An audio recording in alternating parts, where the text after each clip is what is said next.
What's up guys, welcome back to this channel for another parcel unboxing. We got this from Miss Arian Soto, who's selling pre-love items like diecast and collectibles. So guys, if you're into buying pre-love items, just follow this page and check her posts for their items for sale. So what we have here, these are spare parts and accessories. Alright, so let's unbox this. Okay, mga pre-love item lang to guys, mga spare parts. And ang nakuha ko sa kanya, may mga container, different scale.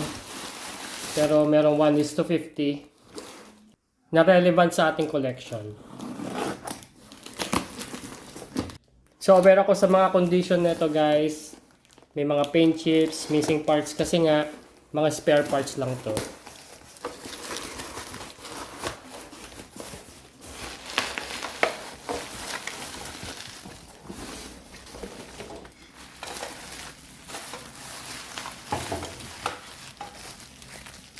So, tanggalin muna natin to isa-isa.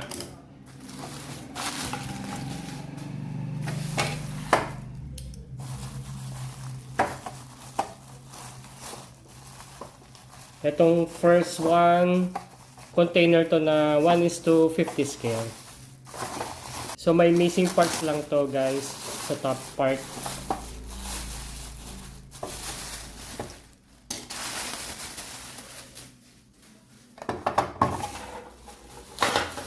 So, 3 piraso lang naman to.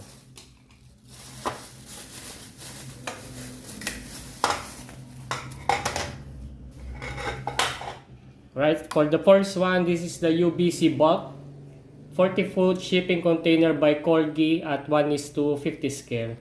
This is a part of Corgi Scania 124L 470 top line trailer. So basically, ang missing sa kanya, yung trailer niya saka yung shock head. Tapos tong sa top niya. Pero ito plastic lang tingin ko dito. Ang diecast sa kanya tong bottom. Palagay ko yung top part is diecast. Pero itong loob niya is diecast. Okay, tingin ko wala naman tong working gimmick. Yung container lang talaga siya. Yeah, this is 1:50. And the other one, this is the Stobart-less CO2 rail by Oxford Diecast at 1:76 scale. Parts of Eddie Stobart Scania Highline container trailer. Tingin ko plastic lang din siya. Gaan lang siya guys, pero ganda ng details nito. And the other one, this is the Bachmann brake van wagon by Hornby at 00 gauge or equivalent to 1:76 scale. This is part of Hornby R2670 GWR freight train. So plastic lang to guys. Hindi ako familiar sa mga trains, so hindi ko alam kung ano yung missing part niya. Magkasing laki sila na itong Stobart na to. Okay, so balik tayo dito sa less CO2 rail. Ayos din to pang background sa mga diorama, tong container na to.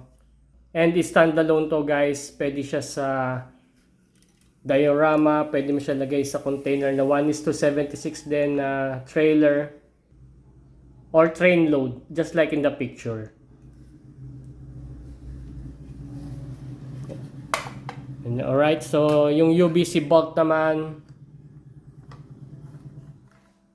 just like in the picture, yan yung actual Scania 24L 470T top line trailer.